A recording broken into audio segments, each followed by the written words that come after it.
Netaji indoor stadium में Durga Puja coordination committee की बैठक।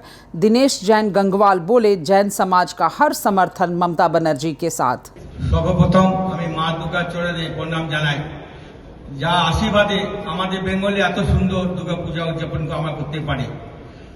আমি বাংলা যত পুজো কমিটি আছে তাদেরকে ধন্যবাদ জানাবো। তারা 6 মাস খেটে বাড়ি মেম্বারের সঙ্গে টাইম দিতে পারছে না, বিদেশে দিতে পারছে না, পুজো কমিটিকে টাইম দিয়ে আপনারা এত সুন্দর করে পুজো তুলছেন, তার জন্য আপনার যত পুজো কমিটিকে ধন্যবাদ জানাবো। এই জন্য আমাদের মাননীয় মুখ্যমন্ত্রী উনি আমাদেরকে প্রেরণা দিয়েছেন। সবাই জানে আজকে ইউনেস্কো যেতে হেরিটেজ আমরা পেয়েছি, আমাদের মাননীয় মুখ্যমন্ত্রী প্রতিষ্ঠাতে পেয়েছি। আমি বিশেষ কিছু বলবো না, আমি এইটুকু বলবো দিদি প্রেরণাতে আমাদের যেমন কন্যাশ্রী, রূপশ্রী, খাদ্য সাথী, স্বাস্থ্যকারী কার্ড আমরা পেয়েছি, তার জন্য কত গরিব মানুষ আমরা উপকৃত হচ্ছি। তার জন্য আমরা পুরো পশ্চিমবঙ্গ সরকারকে আমরা মাননীয় মুখ্যমন্ত্রীকে ধন্যবাদ জানাবো।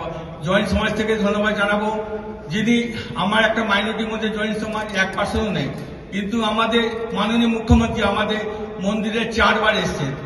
আমি চাইবো আমাদের জৈন সমাজ থেকে আপনারা ওনাকে একবার হাততালি দিন।